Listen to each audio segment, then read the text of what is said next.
केवल ज्ञान को प्राप्त करने का पुरुषार्थ करता है। 12वें गुण स्थान में दूसरा शुक्ल ध्यान करता है, उससे केवल ज्ञान प्राप्त, फिर केवल ज्ञानी होकर के तीसरा शुक्ल ध्यान करता है।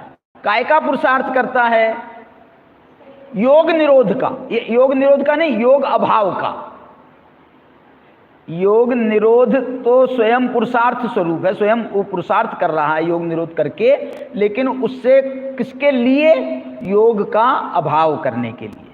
योग निरोध में और योग अभाव में क्या अंतर है?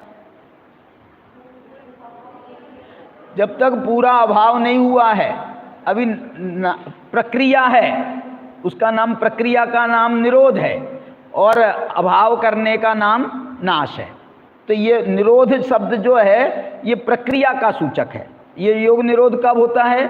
ये वही ध्यान के समय, तीसरे शुक्ल ध्यान के समय।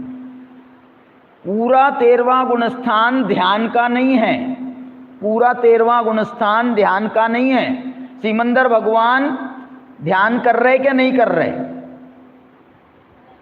नहीं कर रहे, काय में लगे हैं? उपदेश देने में लगे हैं, दिव्य ध्वनि खिलाने में लगे हैं, इसलिए जो है अभी ध्यान नहीं कर रहे। जब ध्यान करेंगे ना तो ये बंद करना पड़ेगा बोलना। महावीर भगवान ने योग निरोध कब किया था? जब वो क्या नाम, कहाँ थे? राजगृही में थे। वो राजगृही में समोसरण छोड़ करके चले गए पावापुरी में, और वहाँ पावापुरी में जा करके बैठ गए ध्यान में। ध्यान में तो पहले ये अवस्था तो उनकी पहले भी थी, लेकिन फिर भी उठे ना, खड़े हुए, गए, गमन किया, जा करके वहाँ बैठे। तो अब जो है, अब वो कसम खा के बैठे थे कि अब बोलूँगा नहीं। व्यवहारिक दृष्टि से वैसे तो पहले भी नहीं बोल रहे थे राग सहित, लेकिन बोल तो रहे थे। राग सहित नहीं बोल रहे थे, लेकिन बोल तो रहे थे। चलो, हो गया हैं?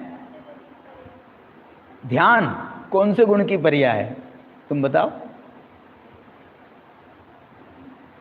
देखो, बहुत सारी पर्यायों का वर्णन मैं ऐसा करता हूं, इनको एक एक गुण की पर्याय से वर्णन नहीं करना चाहिए।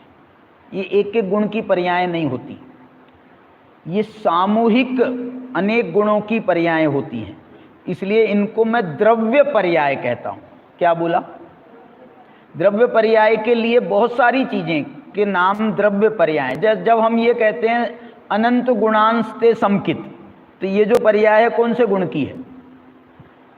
श्रद्धा गुण की नहीं है। अनंत गुणांश बोल रहे हो ना आप, तो अनंत गुणों की मिल करके शुद्धि मिली है, इसलिए ये द्रव्य पर्याय हो गई। जैसे अनुभव, अनुभव कौन से गुण की पर्याय है?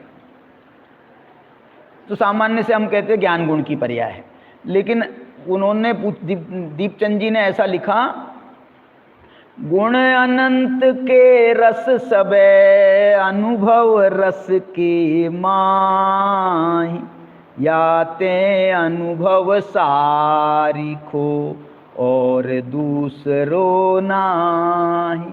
क्या बोला? गुण अनंत के रस सबे अनुभव रस के माही।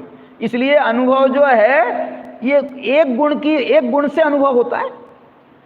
बिना श्रद्धा के अनुभव करके बताओ, बिना चारित्र के अनुभव करके बताओ।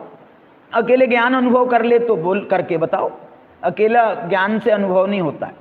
इसलिए कभी कभी हम देखते हैं ना, भाई इसमें तो साफ अनुभव है, इसमें कषाय का अभाव भी होना चाहिए, कषाय के अभाव का नाम अनुभव है, तो वो चारित्र गुण की मुख्यता से आपने कह दिया। ज्ञान के द्वारा आपने अनुभवन किया तो ज्ञान गुण की मुख्यता से कह दिया। इसलिए मुख्यता कभी एक एक गुण की, इसलिए इसको अपन चारित्र गुण की पर्याय भी कहते हैं। किसको? ध्यान को सामान्य से चारित्र गुण की पर्याय कहते हैं। ध्यान में ज्ञान की एकाग्रता होती है, इसलिए वो ज्ञान गुण की पर्याय भी है। बिना श्रद्धा के ये ज्ञान और चारित्र नहीं होता है, इसलिए उसमें श्रद्धा भी मिक्स है। इसलिए ध्यान, मैं तो वो जो है ना, इसलिए उसको आत्मा की पर्याय कहता हूँ। कुछ आत्मा के पास भी तो रहने तो सब गुणों को बांट दोगे। कुछ आत्मा के, प्रधानमंत्री ने सबको डिपार्टमेंट बांट दिए, बहुत सारे डिपार्टमेंट अपने पास भी रखता है, ऐसा उदाहरण समझ लेना। चलें, माफ करो, चलो।